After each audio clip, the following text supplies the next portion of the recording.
Aquarius, welcome back to my channel. मेरे channel पर आपका स्वागत है। ये आपकी नवंबर की जनरल रीडिंग है। इस रीडिंग में आपका करियर, आपका लव लाइफ, आपकी general day to day life सारी चीजें कवर होंगी।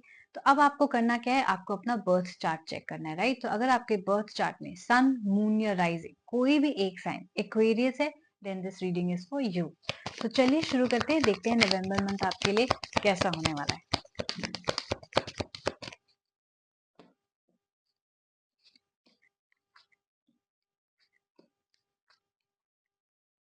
ऑलराइट, मेजर अरकाना कार्ड्स आपके 3 आए हैं, the burning tower, the emperor and the justice. Beautiful.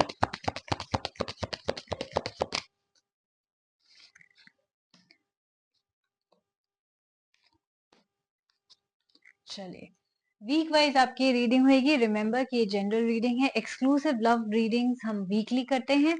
तो वो ऑलरेडी अक्टूबर 28 से 3 नवंबर तक की अपलोड हो चुकी है। तो आपको क्या करना है, आपको जाना है मेरे चैनल पे, आपको वीडियोस पे क्लिक करना है, देन साइन वाइज आपके सामने सारी रीडिंग्स आ जाएंगी। अपने साइन के अकॉर्डिंग आप रीडिंग पे क्लिक करके उसको देख सकते हैं। तो चलिए शुरू करते हैं। आपका आया है burning tower and initiate.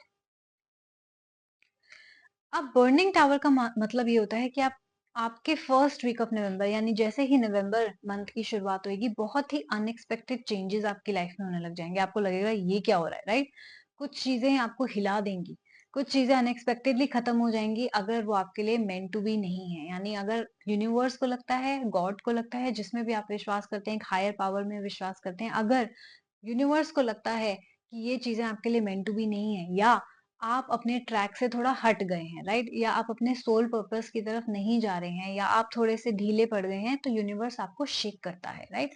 Shake करके आपको सही रास्ते पे लाया जाता है। अब हमेशा जब हमें शेक करके सही रास्ते पे लाया जाता है, हमें तो पता नहीं होता कि हमारे लिए सही रास्ता क्या है, राइट। तो हम थोड़ा सा हिचकिचाते हैं, हम थोड़ा सा डर भी जाते हैं, हम थोड़ा सा बौखला भी जाते हैं कि ये क्या हो गया, इतना सडनली कैसे कोई चेंजेस हो गए, राइट।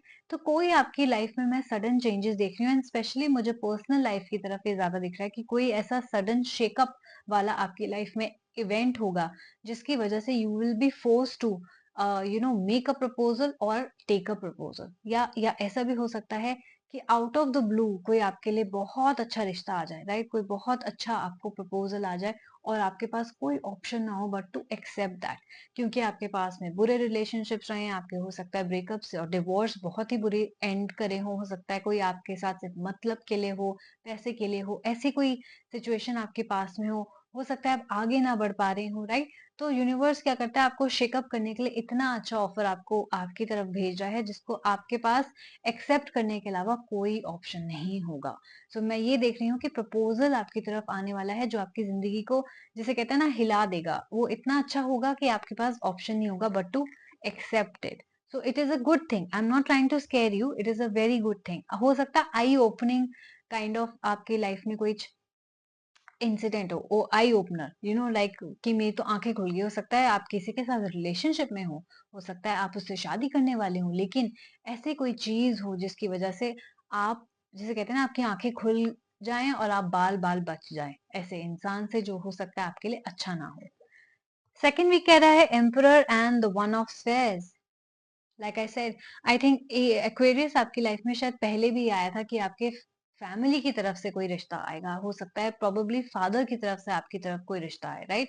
अब फादर, मैंने आपको बताया था, स्ट्रिक्ट हो सकते हैं, रूड हो सकते हैं, अथॉरिटेटिव हो सकते हैं, but at the end of the day वो अपने बच्चे का भला चाहते हैं। तो अगर आपके फादर आपको, या फादर फिगर, दैट मीन्स कि हेड ऑफ द फैमिली अगर आपकी मदर हैं, और if your father is no more then it could be your mother. अगर आपकी लाइफ में कोई और ऐसा रोल निभा रहा है, can be an uncle, it can be a brother, elder brother, younger brother, anybody who has taken that position as a head of the family, तो वो आपकी लाइफ में एक, जिसे कहते हैं ना, ब्यूटीफुल रिश्ता ला रहा है। आपको वो एक्सेप्ट करना पड़ेगा। क्यों? क्योंकि वो आपकी लाइफ में स्टेबिलिटी लाने की कोशिश कर रहे हैं, क्योंकि आप, जिसे कहते हैं ना, राह से भटक गए हैं, या आपको ठीक से आपके लिए सही रास्ता नहीं दिख रहा, जो एज अ पेरेंट उनको दिख रहा है। सो एम्परर आने का मतलब ये है कि स्टेबिलिटी आपकी लाइफ में वापस आएगी।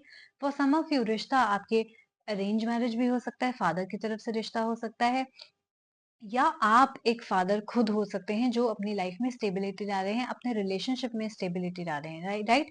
तो मैं खुद देख रही हूँ कि हो सकता है you could be a man who is watching this and you are bringing stability into your family in the form of good income, in the form of love, in the form of safety जो आप अपनी family को provide कर रहे हैं, right?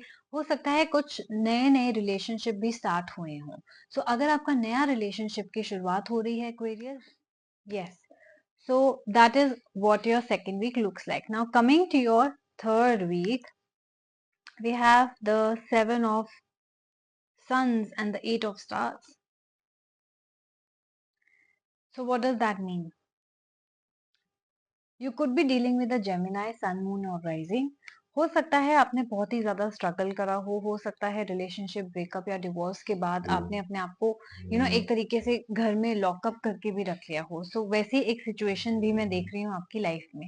Also मैं देख रही हूँ कि बहुत ज्यादा स्ट्रगल के बाद अब आपकी फाइनली सक्सेस हो रही है, वेदर दैट्स अ बिजनेस और अ रिलेशनशिप। आपने काफी स्ट्रगल करा है, राइट? मतलब कोई भी आपको चीज दे दो, जिसे कहते हैं ना, मेंटली नेगेटिव थिंकिंग भी बहुत आपने करी है। हो सकता है मेंटली भी आप बहुत ज़्यादा डाउन फील कर रहे हो अराउंड इस टाइम। तो वो सारी चीज़ों के बाद, स्ट्रगल के बाद, जिसे कहते हैं ना, हमारा इंटरनल स्ट्रगल भी होता है। कई बार लोगों को वो चीज़ दिखे या ना दिखे। सो हमारा इंटरनल स्ट्रगल भी बहुत होता है, हमारी नेगेटिव थिंकिंग बहुत होती है, हमारी इलनेसेस बहुत होती हैं। हो सकता है हम बहुत सारी बीमारियों के साथ भी डील कर रहे हो, राइट? तो वैसी सिचुएशन भी आपकी लाइफ में मैं देख रही हूँ जहाँ आपको मेंटल रिलेटेड, जिसे कहते हैं ना, स्ट्रेस रिलेटेड बहुत ज्यादा प्रॉब्लम हो सकती है। बॉडी में स्ट्रेस की वजह से इन्फ्लेमेशन काइंड ऑफ बहुत प्रॉब्लम हो सकती है, जिसकी वजह से हो सकता है आपने बहुत सारी चीजें भी खत्म कर दी हो, बंद कर दी हो। कोई लॉन्ग डिस्टेंस जॉब आपने छोड़ दी हो। ऐसी भी सिचुएशंस हमारी लाइफ में होती हैं जिसके बारे में लोगों को नहीं पता होता। लोगों को लगता है कि ये तो एक, जैसे कहते हैं ना, बहुत ही इजीली इनको चीजें मिल जाती हैं, इनके लिए तो बहुत आसान है। उनको नहीं पता कि हम एज एन इंडिविजुअल क्या-क्या स्ट्रेस से, क्या-क्या चीज़ों से, क्या-क्या प्रॉब्लम से डील कर रहे हैं, क्या-क्या बीमारियों से डील कर रहे हैं, राइट? तो मैं देख रही हूँ अगर आप किसी बीमारी से डील कर रहे थे, किसी इलनेस से डील कर रहे थे, आपको उससे भी काफ़ी राहत मिलेंगी नवंबर मंथ में। Coming to the last week of November, third week of November, आपको राहत मिलने लग जाएगी और यहाँ पे भी आपको बहुत सक्सेस मिलने वाली है। Coming to your last week, you have the Justice card and the Five of Stairs. सो ये आप देख सकते हैं कि कुछ लोग हैं जो आपस में बस लड़ रहे हैं, लड़ रहे हैं और लड़ रहे हैं, राइट? तलवार लेके निकले हुए हैं लड़ने के लिए। तो अगर आपने कोई पास्ट में ऐसे लोगों से डील करा है, या आपकी स्पाउस की फैमिली, इन लॉज हो सकते हैं, खुद के फ्रेंड्स हो सकते हैं, जॉब में लोग ऐसे हो सकते हैं, बिजनेस में ऐसे लोग हो सकते हैं जिनके साथ आपने कॉन्स्टेंटली, जिसे कहते हैं ना, झगड़ा, आर्ग्यूमेंट्स एंड डील कर रहा हो, जो आपको कॉन्स्टेंटली नीचा दिखाने की कोशिश कर रहा हो, जो आपको कॉन्स्टेंटली किसी से कंपेयर कर रहा हो। वैसे अगर आपने लोगों से डील किया है जिसने कॉन्स्टेंटली आपको सिर्फ नीचे लाने की कोशिश करा है, चाहे वो आपके पर्सनल लाइफ में हो, चाहे वो आपकी प्रोफेशनल लाइफ में हो, अब जस्टिस का टाइम आ गया है। अब आप देखिए, अब कर्मा अपना रोल प्ले करेंगे, जिसने भी आपके साथ बुरा किया है। और Aquarius, this applies to you as well. Roles reverse हो सकते हैं, या तो जिसने आपके साथ बुरा किया, या आपके साथ, आपने जिसके साथ बुरा किया है। तो जैसा भी आपने किया है, जैसा भी आपने कर्म हुए हैं, बीज बोए हैं पास्ट में, आपको उसी का फल मिलेगा। तो जस्टिस अपना रोल प्ले करेगा। क्योंकि ये आपकी रीडिंग में आए हैं, तो डेफिनेटली मैं आपकी तरफ से बात करूंगी और मैं कहूंगी कि आपने सफर किया है, आपको ऐसे लोग मिले हैं, और कर्मा आपको फेवर करेगा। दैट मीन्स जिसने भी आपके साथ बुरा किया है, अब जस्टिस लेने के लिए कर्मा आ गए हैं, वो बदला लेंगे आपकी तरफ से। उन लोगों को भी सफर होगा उतना ही, उन लोगों को भी हर्ट पहुंचेगा उतना ही। हो सकता है कि आप डिप्रेशन में भी चले गए हो, राइट? एक ब्रेकअप, डिवोर्स, या बिजनेस लॉसेस की वजह से, या फ्रेंड्स के लॉस की वजह से, जॉब की लॉस की वजह से हम लोग डिप्रेशन में भी चले जाते हैं। तो अगर आपने ये सारी सिचुएशंस डील करी हैं, जिस इंसान ने भी आपके साथ, जैसे कहते हैं ना, जो ढंग से पेश नहीं आया, या जिसकी वजह से आपको डिप्रेशन हुआ, जिसने आपको धोखा दिया, बिट्रेयल दिया, फॉर एग्जांपल स्पाउस, या बिजनेस में पार्टनरशिप्स में, कई बार बिजनेस पार्टनरशिप्स में भी धोखे देते हैं, या कोई कोई बहुत बुरा बॉस था जिसकी वजह से आप मजबूर हो गए वो जॉब छोड़ने पे। तो ऐसे जो भी आप लोगों से अगर आपने डील किया है, उनको इस वक्त कर्मा का जरूर फल मिलेगा। दैट मीन्स कि कर्मा, आप देखिए, एक आरी लेके खड़े हुए हैं। They are here to help you, they are here to guide you, and they are here to take your revenge. तो आप घबराइए मत, कर्मा आपके साथ हैं। और अगर आपने अच्छे कर्म करे हैं, तो डेफिनेटली आपको उसका फल मिलेगा। आपकी लाइफ में सक्सेस आती हुई दिख रही है, कोई अच्छा प्रपोजल आते हुए दिख रहा है, एक्सेप्ट कीजिएगा। बिजनेस की शुरुआत है वो जरूर कीजिएगा। बहुत सारे स्ट्रगल्स आपके एंड हो रहे हैं, इलनेसेस आपकी हील हो रही हैं। कर्मा आपका रिवेंज ले रहे हैं, अब इससे अच्छी बात आपके लिए और क्या हो सकती है, राइट? सो एक्वेरियस, अगर आपने मेरी रीडिंग के साथ रेजोनेट किया, then please do like, share and subscribe my channel. मुझे कमेंट करके ज़रूर बताइएगा, I will be really happy to know. अपना ख्याल रखिएगा एंड हम जल्दी मिलेंगे। Bye bye.